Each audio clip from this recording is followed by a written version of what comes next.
Hello students, I am Mrs. Supriya Chilveri, teacher at Deccan Education Society's Ferguson College, Pune. I teach vocational electronics subject and its code is C2. Today, I am going to teach you chapter number 6 of paper 1, that is study of integrated circuits. This chapter has got 10% of weightage. So let us begin with the PPT presentation. Chapter contents. First point will be introduction. Next, block diagram of IC555 timer. Applications of IC555. IC555 as a stable multivibrator. IC555 as monostable multivibrator. Use of IC in pulse amplitude modulation. Use of IC555 in pulse position modulation. Use of IC555 in frequency shift keying. IC741, its introduction. IC741, its typical parameters. IC741, its schematic diagram. Applications of IC741. IC LM317, its introduction. LM317's important features. Applications of IC LM317. So let us start with the introduction topic, that is study of integrated circuits. In that, what is that circuit? Circuit, that is electronic circuits, are realized using multiple electrical and electronic components connected with each other by conducting wires for the flow of electric current through the multiple components of circuit such as resistor, capacitor, inductors, diodes, transistor, and so on. Electronic circuits are classified on the basis of size and manufacturing process as discrete circuit and integrated circuit. Discrete circuits are made by interconnecting discrete components such as resistor, capacitor, diodes, BJT, and FETs to form an electronic circuit. Each component can be separated from the circuit whenever it is required. It requires more space, costlier due to the individual components, so it is less reliable. Whereas integrated circuits is a microscopic electronic circuit formed by the fabrication of various electrical and electronic components on semiconducting material wafer, that is, silicon. Components cannot be separated once they are fabricated. It requires less space due to the smaller in size, cheaper due to the mass production, more reliable due to specific construction. So, due to these advantages, integrated circuits are more popular nowadays. In this chapter, we are going to study the block diagram, pin connections, and important applications of three analog ICs, that are IC555, IC741, and IC LM317. These ICs are so important as they have so many applications that they become an industry standard. So let us begin with the IC555 timer. Before that, I would like to tell you some conceptual prerequisites that we should know, that are potential divider circuit, the operational amplifier, the flip-flop, the potential divider circuit. The picture at your leftmost that you are seeing on the screen, that circuit has three resistors, R1, R2, R3, and they are all equal value, that is 5 kilo ohm. And that combination, series combination, it is connected to the DC power supply. So to find out the voltage across R2 and R3, we have to use potential divider formula, as that is given to the left hand side, that is given to rightmost top corner, as V R2 plus R3 is equals to R2 plus R3 by R1 plus R2 plus R3 into VCC. By putting the values of R2, R3 and R1, we have voltage across R2 and R3 as 2/3 VCC. Now to find out the voltage across R3, again we have to use the voltage division formula. By putting the values, the voltage across R3, it is 1/3 VCC. Second point is an operational amplifier as a comparator. Here we are going to see two types of comparator. One non-inverting comparator and other is inverting comparator, both with non-zero references. Now first we will see op-amp as a non-inverting comparator with a non-zero reference of 2/3 VCC. The circuit diagram here shown, see carefully that input it is given to the non-inverting terminal of the op-amp, and reference voltage it is given to the inverting terminal of the op-amp, and there is a output terminal. See, there is no any feedback from output to input. So whenever we will be using operational amplifier as a comparator, then it should be operated in open loop configuration only. That means it has infinite gain. So output is ideally infinite, right? Here, in this case, it is saturation voltage level, and that saturation voltage level, practically it is depends on the supply voltage given to the op-amp. Now we will see the working of this comparator. Okay, so in case 1, see, if input is greater than reference, input voltage compares with the reference voltage and gives the output. Here, when in case 1, when input it is greater than V reference, output is equals to positive saturation, that is high voltage level. In case 2, when input is less than reference voltage, output is negative saturation, that is low voltage level. And when both inputs are of same value, then output is 0. Now the next type, that is op-amp as a inverting comparator with a non-zero reference of 1/3 VCC. Here, input it is given to the terminal of the op-amp, that is inverting terminal, right? And reference voltage, that is 1/3 VCC, it is applied to the non-inverting terminal of the op-amp, and output it is there. This input it is compared with the reference voltage and gives the output. Again, we are going to see the working of this circuit as first case 1, when input voltage it is greater than reference voltage, output is negative saturation, that is low voltage level.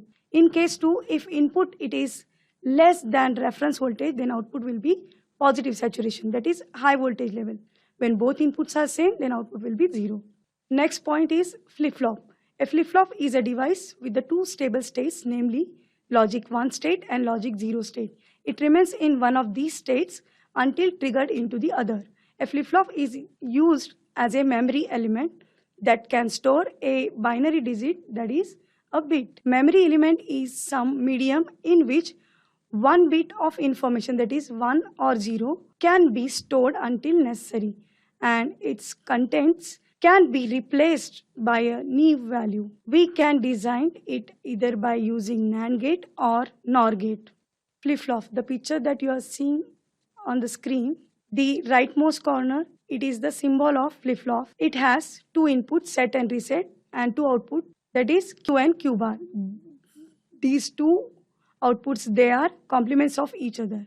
So as input they are 2, so number of input and output combination in the truth table will be 4. If set and reset input is at logic 0, then output will be in previous state.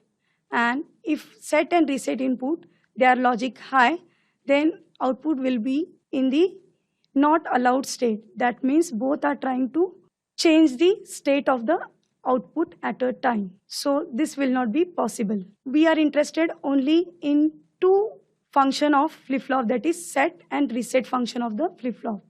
So set condition of the flip-flop is when we apply logic 1 at set input of the flip-flop and logic 0 at reset input of the flip-flop, then flip-flop will be set to 1 and complement output will be 0. Now the next, that is reset condition of the flip-flop. To reset flip-flop, we need to apply logic 1 at reset input and logic 0 at set input. So this will make flip-flop to reset, that is 0. Q will be 0 and complement output will be 1. So let us begin with the 555 timer. This is a timer IC having 8-pin connections of IC 555R shown below.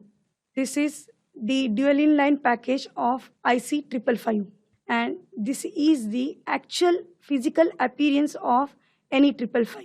The picture at your leftmost that you are seeing, it is a chip which is centrally situated and pinouts are taken out from the center chip. So now here we have to identify the pin number 1 of this IC by identifying the notch. See, this is the notch, and under that the pin is situated. That first pin, it is a pin number 1 of the IC, and by going anti-clockwise we can number the IC 555 pins as 2, 3, 4, 5, 6, 7, 8. That NE represents the manufacturer name and 555, it represents the IC type. The picture that you are seeing on the screen, that is horizontal view of IC 555 and vertical view of IC 555. In the exam, you may have question as to draw pin connection of the IC 555. Then you can draw the pin connection of IC 555 in any of these views. Block diagram of IC 555 timer. Any 555 is a 8-pin IC timer. It consists of potential divider, 2 comparators formed by using operational amplifier, an RS flip-flop and a discharge transistor. The supply voltage required is between 4.5 volt and 16 volt. Block diagram of IC 555 timer. First block will be voltage divider circuit. Second is comparator, op-amp as a comparators. Third one is RS flip-flop and fourth one is discharge transistor, and it is NPN type. So let us begin with the pin numbers that are coming out from this block diagram. The pins, pin number 1 and pin number 8, they are reserved for the supply connection. Pin number 1, it is connected to the ground terminal of the DC power supply, and pin number 8, it is connected to the positive terminal of the DC power supply. And here to this voltage divider circuit, here the red circle that is shown, that gives or that shows the references that are given to the comparators. Okay, that is 2/3 VCC and 1/3 VCC. Now next is input pin, that is pin number 6, and it is a threshold input terminal of the IC 555 timer. Pin number 2, it is a trigger input terminal of the IC 555. Pin number 6, it is coming out from the upper comparator's non-inverting terminal, and pin number 2, that is trigger input, it is coming out from the inverting terminal of the lower comparator. And output of these comparator, they are applied to the set and reset input. The fifth pin, that is the control input voltage, and it is taken out from the inverting terminal of the upper comparator. Pin number 4, it is a reset input and it is active low. To deactivate this pin, we have to connect this to plus VCC. Pin number 7, it is the collector of the discharge transistor, and that transistor, it is of NPN type. Last pin, it is output pin, that is pin number 3. So let us see the function of pin of the IC 555. Pin 1, that is ground. Pin 2 is inverting input of the lower comparator, is called as trigger input. As the voltage divider is used, the non-inverting input has a fixed voltage of 1/3 VCC. When the trigger input voltage is slightly less than 1/3 VCC, output of the lower comparator goes high. That is reset is 1 and resets the flip-flop. Function of IC 555 continued here. Pin number 3, that is, it is a complementary output of flip-flop. Pin 4, when pin number 4 is grounded and it is an external reset pin, it prevents the device from working. This is called inhibiting. Mostly the external reset is not used and it is connected directly to the supply voltage. Function of each pin of the IC 555 is continued here. Pin 5, it is control input, which is the inverting input of upper comparator. Mostly the control input is not used, therefore control voltage is at 2/3 VCC due to potential divider circuit. Pin 6, the upper comparator has 2 inputs. The threshold input is at pin 6 and control input is at pin 5, having the voltage of 2/3 VCC.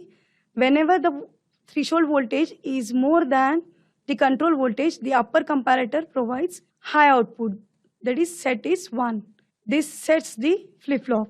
Pin 7, the output of RS flip-flop is given to the base of the NPN transistor. The collector of this transistor is connected to pin 7. When pin 7 is connected to an external timing capacitor and Q is 1, the transistor saturates.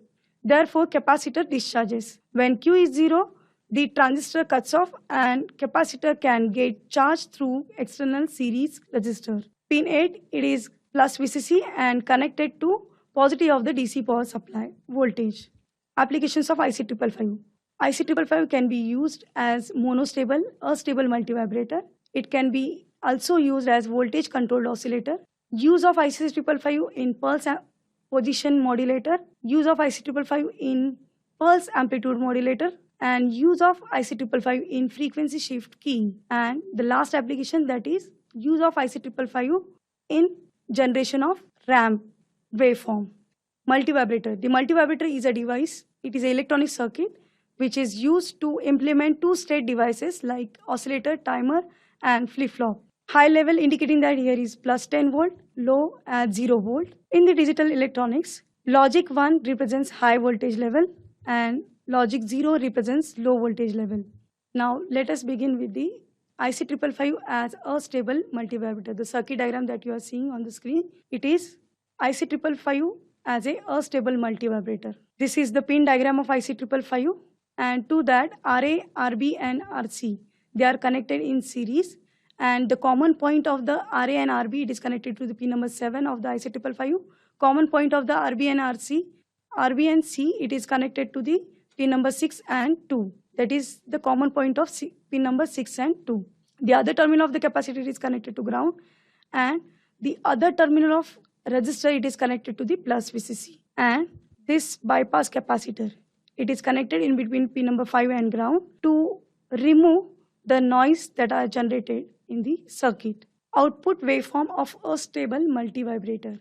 The astable multivibrator has quasi-stable state 1 and quasi-stable state 2, and continuously that states are going to change. And the period of quasi-stable state, it is decided by, or the duration, it is decided by the value of RB, RA, RB and C.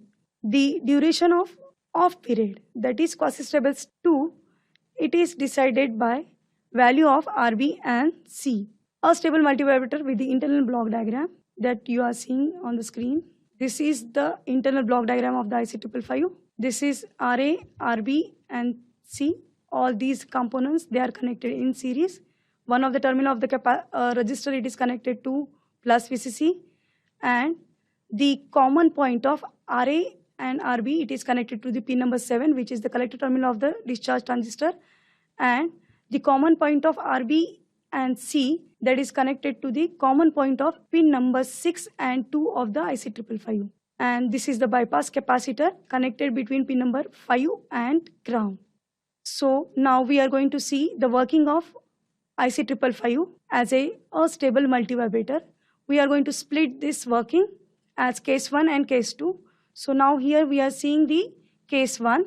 Power supply, it is on, and we are going to assume that Q is 0. By assuming that Q is 0, means see, when there is no any charge on the capacitor, that means voltage across capacitor, it is 0. So that voltage, it is given to the trigger input of the lower comparator, and that input compares with the reference voltage of 1/3 VCC, and it gives the output as Vout will be positive saturation, and that output, it is given to the reset pin of the flip-flop. This will reset the flip-flop to 0, and that 0 voltage, it is applied to the base of the discharge transistor.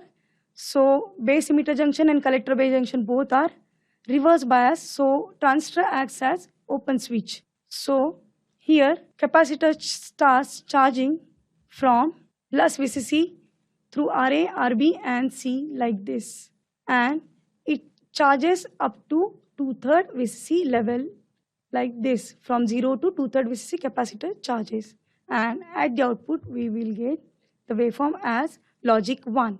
Case 1 working of the stable multivibrator. When power supply is switched on with Q0, the transistor is cut off. Therefore, capacitor charges through the series resistor RA, RB. The charging time constant is 0.693 RA plus RB into C. Case 2, C. In case 2, when voltage across capacitor reaches up to 2/3 VCC, and when it is slightly greater than 2/3 VCC, output of upper comparator will be positive saturation, and that high voltage, it is applied to the set input of the RS flip-flop, and this will set the flip-flop as Q1. So it is applied to the base of the transistor, and for that transistor base has got high voltage, so base emitter junction and collector base junction both are forward biased. So transistor acts as close switch, and capacitor discharges through this path, that is RB, and through discharge transistor collector to emitter ground. So this is the path, and output will be at logic low level. As the capacitor charges, the threshold voltage at pin 6 increases. When it is slightly more than 2/3 VCC, the upper comparator provides a high voltage, that is set input is 1.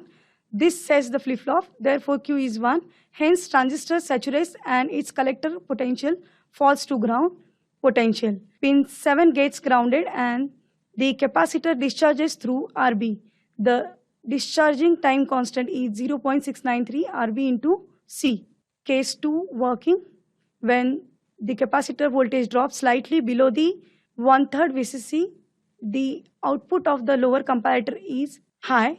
This resets the flip-flop. The capacitor charges and discharges exponentially. The output Q is a rectangular pulse. Output waveform of a stable multivibrator. The picture that you are seeing, that is the waveform of input and output. Okay. Input waveform, it is a charging and discharging of a capacitor. Output waveform is a square waveform. So for exponential charging, we'll get logic high at the output, and for exponential discharging, we'll get output as logic low level. Duty cycle. Here we are going to design the stable multivibrator. For that, we need to know the duty cycle. Duty cycle is the fraction of one period in which output is on state. Duty cycle is commonly expressed as a percentage or ratio. So duty cycle is equals to pulse width by total time period into 100. That we can also write as T on by T into 100%. The charging time constant of a stable multivibrator is T on is equals to 0.693 RA plus RB into C, and the discharging time constant of a stable multivibrator is T off is equals to 0.693 RB into C. So the total time period of the stable multivibrator is T is equals to 0.693 RA plus 2 RB into C by adding T on and T off values. See the duty cycle, so we can write as D is equals to, the duty cycle is equals to pulse width by T into 100, or T on by T into 100, or D is equals to RA plus RB by RA plus 2 RB into 100%. When the duty cycle is 50%, charging and discharging constant are equal, but when charging time constant is longer than the discharging time constant, the output is not symmetrical. The output of frequency of a stable multivibrator, it is given by the following formula, that F is equals to 1 over T, F is equals to 1 by 0.693 RA plus 2 RB into C, F is equals to 1.44 RA plus 2 RB into C. So this formula for the finding frequency of the stable multivibrator will be F is equals to 1.44 by RA plus 2 RB into C. So we are going to solve some examples based on the IC 555 as a stable multivibrator. So here are some formulas that are required for the designing purpose. That is T is equals to 0.693 RA plus 2 RB into C, T on is equals to 0.693 RA plus RB into C, T off is equals to 0.693 RB into C. F is equals to 1 over T is equals to 1.44 RA plus 2 RB into C. D is equals to, that is pulse width by T into 100 is equals to T on by T into 100 is equals to RA plus RB divided by RA plus 2 RB into 100. So the designing, that is F is equals to 1 kilohertz, duty cycle is 70%, assume C is 0.1 microfarad, find out RA and RB. Solution, given data it is 1 kilohertz, frequency is 1 kilohertz, duty is cycle is 70% and capacitor it is 0.1 microfarad. So the required formulas are F is equals to 1.44 by RA plus RB into C, and duty cycle is RA plus RB divided by RA plus 2 RB into 100. F is equals to 1.44 by RA plus 2 RB into C. RA plus 2 RB is equals to 1.44 by F into C. So in this formula we are going to substitute the values, and that RA plus RB will be 14.4 kilo ohm, and this we will call as a equation 1. By putting the values in the duty cycle formula, by putting the value of RA plus 2 RB in the duty cycle formula, we'll get RA plus RB as 10.08 kilo ohm. By simultaneously solving the equation 1 and equation 2, we will get RB value as 4.32 kilo ohm. By putting this value in equation 2, that is RA plus RB is equals to 10.08, we will get RA as 5.76 kilo ohm. Answer is RA is 5.76 and RB is 4.32 kilo ohm. So the conclusion is RA is greater than RB as duty cycle it is greater than 50%. So in turn T on is greater than T off in the total time period. IC555 as monostable multivibrator. Its circuit diagram, it is shown on the screen. Pin number 4 and 8 are connected to plus VCC, and pin number 1 it is connected to ground. Pin number 5 it is connected to ground through bypass capacitor. The resistor and capacitor series combination, it is connected to the common point, that is pin number 7 and 6 where they are shorted. And at pin number 2, trigger input it is, we are going to apply trigger input. So for that we have made some arrangement here. 1 kilo ohm resistor it is connected in between plus VCC and pin number 2. And in between pin number 2 and ground, there is a push button switch for applying a trigger pulse. Momentarily trigger pulse it is given at pin number 2, that is trigger input terminal of the IC555. And pin number 3, it is connected to the anode of LED and cathode through resistor connected to ground. Output waveform of monostable multivibrator. Output of the monostable multivibrator, it is stable 1. So to change its stable state into a quasi-stable state, we need to apply trigger pulse. And the time period, that is duration of on state, it is decided by the value of RNC. And after completion of this duration, again it enters into its original stable state. This is the monostable multivibrator with internal block diagram. This is block diagram of IC555. As we have discussed in the earlier slide, this R and C, they are connected in series, and the common point it is connected between short terminals of pin number 6 and 7. So let us start the discussing working of the monostable multivibrator. So in case 1, C, we are going to apply trigger pulse. The amplitude of trigger pulse, it should be less than 1/3 VCC, and its pulse width, it should be less than designed pulse width. Okay. Now, when we apply momentarily trigger pulse at pin number 2 by pushing the push button switch, then the trigger pulse, it is low going trigger pulse, it is applied to pin number 2, that is inverting terminal of the lower comparator, and it compares with the 1/3 VCC and gives the output as positive saturation. And this is given to the reset input terminal of RS flip-flop, and this will reset the flip-flop. So due to this, Q bar, that is complement output, will be high, and this will make LED on. And as Q is 0, transistor acts as open switch. As base, it is low with respect to emitter, so that is base emitter junction and collector base junction both are reverse bias, it acts as a, and capacitor starts charging through this path. Now in case 2, what happens? See, capacitor charges up to 2/3 VCC level. Okay, so when capacitor voltage it is slightly greater than 2/3 VCC, output of the upper comparator it is high, that is positive saturation, and that is given to the set input of the RS flip-flop. This will sets the flip-flop, and transistor in that case acts as closed switch, and capacitor suddenly discharges through this transistor. So there is no any resistor in the discharging path. So LED will off. Output across the capacitor, if you see, it is C. It is suddenly to 0 value. This is all about the today's lecture. In the next lecture, we are going to see IC555 as monostable multivibrator and its different application as PAM, PPM and FSK, and the remaining ICs, that are IC741 and LM317's block diagram and its applications, that we are going to see in detail in the next lecture. Thank you.